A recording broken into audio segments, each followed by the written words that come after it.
টমেটোর চপ। টমেটোটাকে মধ্যখান থেকে কেটে নেব।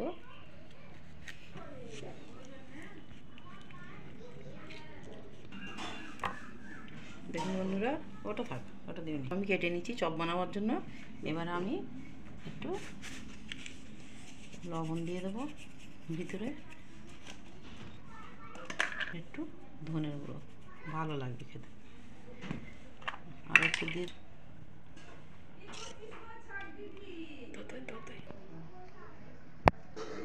দেবো লঙ্কার গুঁড়ো, জিরের গুঁড়ো, ধনের গুঁড়ো, আর দেবো হলুদের গুঁড়ো, দেবো ফুড কালার, দেবো বেকিং সোডা। ভালো করে মিক্স করে নেবো, কম কম করে জল দিয়ে মাখিয়ে নেব। ইফতারি খাবার জন্য ডিমের এটা টমেটোর চপ।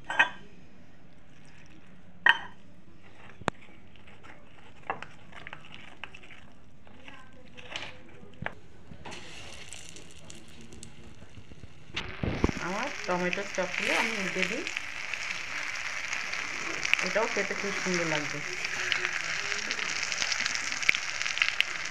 ইফতারিতে। আপনারা এইভাবে ভেজে খাবেন আর নাচ কিন্তু শেয়ার করবেন, বেশি বেশি করে ফলো করবেন, আর আমার চ্যানেলটাকে সাবস্ক্রাইব করে দেবেন, আর বেশি বেশি করে কমেন্ট করবেন। কত সুন্দর কালার এসে গেছে।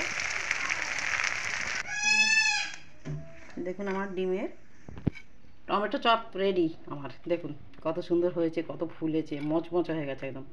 দেখুন আপনারা বুঝতেই পারছেন কতটা মচমচে হয়েছে টমেটো চপ।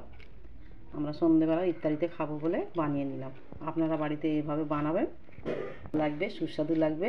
শেয়ার করবেন, বেশি বেশি করে ফলো করবেন, লাইক করবেন।